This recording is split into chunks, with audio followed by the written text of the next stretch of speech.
Yemen's rugged mountains and strategic position along the Red Sea and Indian Ocean have made it a crossroads of trade and conquest for centuries. Its history is marked by resistance against foreign occupiers, from the Portuguese and Ottomans to the British and the Cold War superpowers. This video explores how Yemen's struggle for sovereignty unfolded through the ages, focusing on its role in global trade, the anti-colonial rebellions of the 20th century, and the socialist experiment in South Yemen that defied imperialism. Long before European colonialism, Yemen was a hub of commerce. It linked the spice routes of India to the Mediterranean. The rise of Portuguese naval power in the 16th century disrupted this balance. In 1513, the Portuguese Admiral Afonso de Albuquerque attacked Aden. He sought to control the Red Sea's entrance. Though they failed to capture the city, their presence forced Yemen's rulers to strengthen their coasts. The Portuguese arrival in the Indian Ocean in the early 1500s marked the beginning of a new era of European interference in Yemeni affairs. In 1513, Portuguese commander Afonso de Albuquerque launched an attack on Aden. He sought to control this crucial gateway between the Red Sea and Indian Ocean trade routes. His assault failed, but it demonstrated how Yemen's strategic location had made it a target for European colonial ambitions. The Portuguese threat led Yemen's Tahirid rulers to strengthen Aden's fortifications, but a greater challenge soon emerged from the north. The Ottoman Empire, fresh from its conquest of Egypt in 1517, turned its attention southward. Recognizing Yemen's importance both as a source of coffee wealth and as a link in the Islamic pilgrimage routes to Mecca, the Ottomans occupied the coastal Tiama region in 1538 and soon extended their control to Sana'a. Their administration focused on controlling the ports of Mocha and Aden. Yemen's famous coffee and spices from the east and African goods had flown through them. However, Ottoman rule faced immediate resistance from the Zaydi Imams of the northern highlands. The Zaydi Shi community, which had maintained its independence for centuries, viewed the Sunni Ottomans as both religious and political adversaries. Imam al-Mutaha launched a major rebellion in 1567 that nearly expelled the Ottomans before they regained control with reinforcements from Egypt. This pattern of Ottoman occupation followed by Zaydi resistance would continue for decades. The Portuguese, though unsuccessful in taking Aden, continued to menace Yemen's coasts throughout the 16th century. Their naval dominance in the Indian Ocean disrupted traditional trade patterns, forcing Yemeni merchants to adapt. Some coastal rulers made temporary alliances with the Portuguese against the Ottomans, while others sought protection from the rising power of the Sharifs of Mecca. This complex interplay of local and imperial forces characterized Yemen's early modern history. By the early 17th century, Ottoman control over Yemen was weakening due to both Zaydi resistance and overextension of their empire. Imam al-Mansur al-Qasim organized a sustained rebellion beginning in 1597 that gradually pushed the Ottomans out of the highlands. In 1636, his successor finally expelled the Ottomans from Yemen entirely, establishing an independent Zaydi state that would last for nearly 2 centuries. During this period of independence, Yemen's ports, particularly Mocha, became thriving centers of international commerce. European traders, including the Dutch East India Company and British merchants, established factories in Mocha to access the prized Yemeni coffee that was becoming increasingly popular in Europe. The coffee trade brought wealth to Yemen but also renewed foreign interest in controlling its ports. Today, the association of Mocha with coffee is a reminder of the geo-economics of that era. The Ottomans returned to Yemen in 1849, this time with modern weapons and administrative reforms. They reoccupied the Tiama and established direct control over Sana'a, though their authority remained contested. The Zaydi Imams retreated to their mountain strongholds and waged a persistent guerrilla campaign. This second Ottoman occupation coincided with the British seizure of Aden in 1839, setting the stage for Yemen's modern division between north and south. The British had taken Aden primarily as a coaling station for steamships en route to India, but it soon grew into a major commercial and military hub. The contrast between Ottoman-ruled north and British-controlled south became increasingly pronounced. While the Ottomans struggled to govern a resistant population in the interior, the British transformed Aden into one of the world's busiest ports, but their rule faced growing opposition from both urban nationalists and tribal groups in the hinterland. This period of dual imperial presence, Ottoman and British, laid the foundations for Yemen's modern political divisions while demonstrating the persistent resistance of its people to foreign domination. The coffee trade that had once enriched Yemen now declined as European colonies began growing coffee elsewhere, but the strategic importance of Yemen's ports ensured it would remain a prize for competing powers into the 20th century. In time, Aden became the jewel of British Yemen. By the 20th century, it had become one of the world's busiest ports. It fueled the British Empire's economy. But colonial rule was brutal. The British imposed harsh labor conditions on dockworkers and marginalized the hinterland's tribes. Arab resistance grew stronger after World War II as Arab nationalism began to spread. It started with the British occupation of Aden in 1839. This marked the beginning of a new colonial era in southern Yemen, one that would transform the sleepy fishing village into a busy imperial hub while sowing the seeds of revolutionary resistance.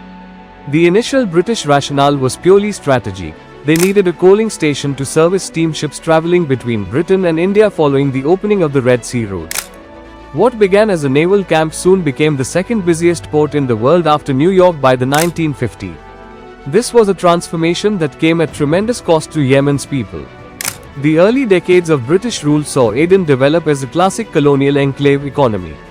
The port's natural harbors were expanded with massive engineering projects, including the construction of deep water quays and oil storage facilities. By 1937, Aden had been separated from British India and became a crown colony, while the surrounding tribal areas were classified as a protectorate. This administrative division reflected the British strategy of direct control over the profitable port while maintaining indirect rule over the hinterland through treaties with local sheikhs. Life in colonial Aden developed was full of contradictions. The port city became a cosmopolitan melting pot where Arab dockworkers, Somali laborers, Indian merchants, and British officials created a vibrant urban culture. Modern hospitals, schools, and cinemas served the colonial elite while the Greater District became a hotbed of political activism. Meanwhile, in the Protectorate, British authorities practiced a policy of deliberate underdevelopment. They kept tribal areas impoverished and divided to prevent unified resistance. The labor movement emerged as the first organized challenge to British rule. Aden's strategic importance made it a hub for oil refining and shipping. It created a large working class concentrated at the British Petroleum Refinery and port facilities. The Aden Trades Union Congress, ATUC, founded in 1956, became one of the most militant labor organizations in the Arab world. Led by figures like Abdullah al-Asnaj, the Aden Trade Union Congress organized strikes that paralyzed the port in 1956 and 1958.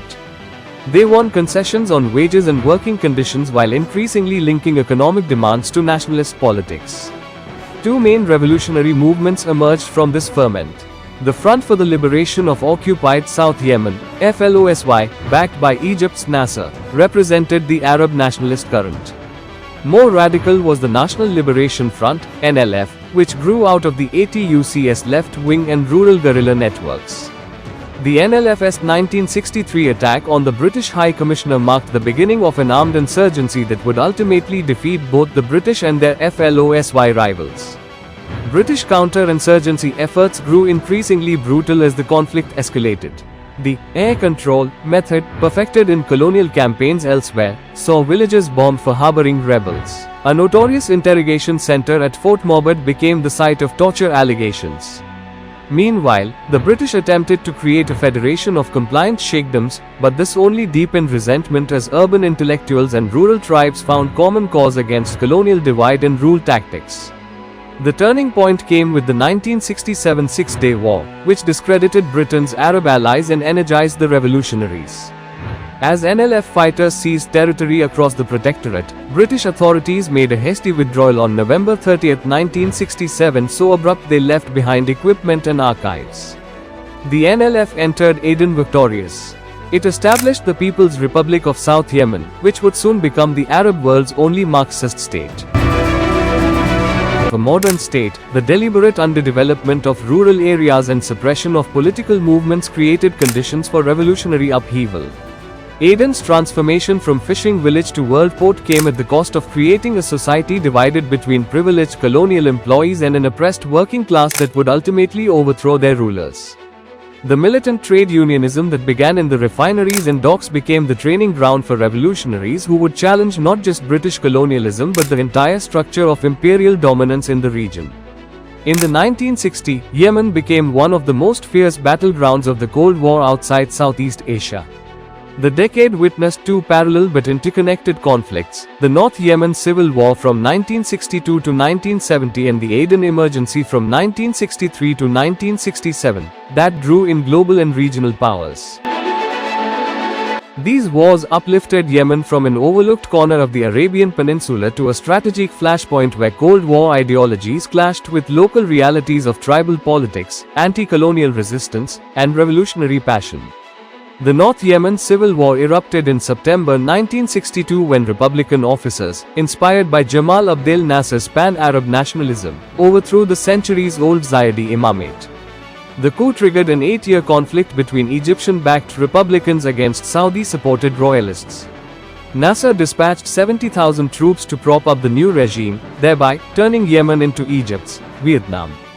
It was a costly quagmire that drained its military and economy. The royalists, led by the deposed Imam al-Badr, waged a guerrilla campaign from mountain strongholds. They exploited Yemen's rugged terrain to neutralize Egypt's air superiority. The conflict became a proxy war with Cold War dimensions. The Soviet Union armed the Republicans, while the United States and Britain funneled weapons to the royalists through Saudi Arabia.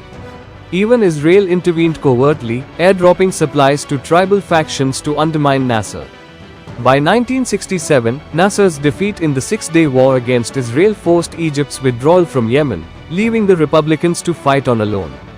The conflict finally ended in 1970 with a fragile compromise, but the north remained fractured along tribal and ideological lines. Meanwhile, in British-controlled South Yemen, a different revolution was unfolding. The Aden Emergency began in 1963 as a nationalist uprising against colonial rule but quickly transformed into a Cold War proxy struggle. Two rival movements competed for dominance. One was FLOSY, Front for the Liberation of Occupied South Yemen, backed by Nasser's Egypt, and the other was Marxist NLF, National Liberation Front, which drew support from the Soviet bloc. The NLF gained the upper hand through its grassroots organizing in both urban and rural areas, organizing strikes, assassinations, and bombings that crippled British control. Britain's counterinsurgency tactics, including collective punishment, torture, and aerial bombardment, only fueled local resentment. The conflict's international stakes grew as the NLF secured training and weapons from communist states, while Britain framed its resistance as a bulwark against Soviet expansion. By 1967, the NLF's victory forced Britain into a humiliating withdrawal, and South Yemen emerged as the Arab world's sole Marxist state. It was a development that alarmed Western powers and reshaped regional alliances. The 1960 conflicts had lasting effects beyond Yemen. The North Yemen Civil War fed into the Saudi-Egyptian rivalry that would define Arab politics for decades, while the Aden Emergency accelerated Britain's retreat from its imperial commitments in the lands east of the Suez. Both wars showed the contradictions of Cold War interventionism. They asserted that superpowers could arm proxies but rarely control them, as tribal loyalties and local grievances usually overruled ideological allegiances. In Yemen, the decade left behind a divided nation, a Marxist South and a fractious, tribal North, whose tensions would survive the Cold War itself. The legacy of these wars endures in Yemen's modern conflicts, where foreign intervention and internal resistance remain totally linked. The birth of the People's Democratic Republic of Yemen, PDRY, in 1967 marked the Arab world's most radical political experiment of the Cold War era. Emerging from the ashes of British colonialism, this socialist-led state on the southern tip of the Arabian Peninsula became both a beacon for Third World revolutionaries and a pariah to Western powers and conservative Arab monarchies. The People's Democratic Republic of Yemen's 14-year socialist transformation represented a unique moment when Yemeni nationalism fused with internationalist revolutionary ideals, creating a society that challenged regional power structures while grappling with internal contradictions. The new revolutionary government immediately embarked on an ambitious program of social and economic transformation. Drawing inspiration from Cuba and the Soviet bloc, South Yemen's leaders nationalized all major industries, including the critical Aden oil refinery that had been the economic engine of British rule. A sweeping land reform program redistributed agricultural holdings from tribal sheikhs to peasant cooperatives, and broke centuries-old patterns of rural power. The government invested heavily in education, achieving one of the highest literacy rates in the Arab world by the 1980s, with particular emphasis on women's schooling, a radical departure from regional norms.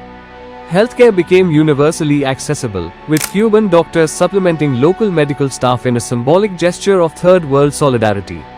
On the international stage, South Yemen pursued an anti-imperialist foreign policy despite its small size and limited resources.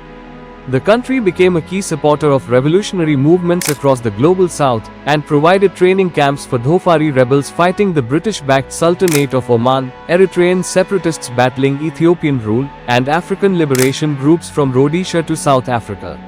Aden's strategic ports served as bases for Soviet naval patrols monitoring Western oil shipments through the Red Sea, while South Yemeni diplomats at the United Nations consistently championed Palestinian rights and denounced American interventions from Vietnam to Latin America. This revolutionary internationalism came at a cost. The People's Democratic Republic of Yemen's alignment with the Soviet bloc provoked intense hostility from its neighbors. Saudi Arabia funded exiled opposition groups and periodically closed its border, and strangled traditional trade routes. The United States placed South Yemen on its list of state sponsors of terrorism, and ensured economic isolation. Even fellow Arab socialists distrusted Aden's radicalism. Nasser's Egypt and Ba'athist Iraq maintained cooler relations with the People's Democratic Republic of Yemen than with North Yemen's conservative military regime. Internally, the socialist experiment struggled with factional violence and ideological purges. The ruling Yemeni Socialist Party, YSP, split between hardline Marxists and more pragmatic nationalists, and led to bloody confrontations. The January 1986 civil conflict represented the peak of this infighting. It was a two-week battle in Aden's streets between rival factions that left thousands dead, including much of the original revolutionary leadership. This self-destructive violence, combined with the gradual withdrawal of Soviet support under Gorbachev's reforms, fatally weakened the Yemeni socialist project. By the time of Yemeni unification in 1990, South Yemen's revolutionary flame had dimmed. Yet its legacy endured in unexpected ways, especially through a generation of educated women who resisted the imposition of conservative norms, as well as the continuing relevance of anti-imperialism in Yemen today. The wars of the 1960s and the divisions of the Cold War era still shape the country today, and Yemen's era of resistance is far from over.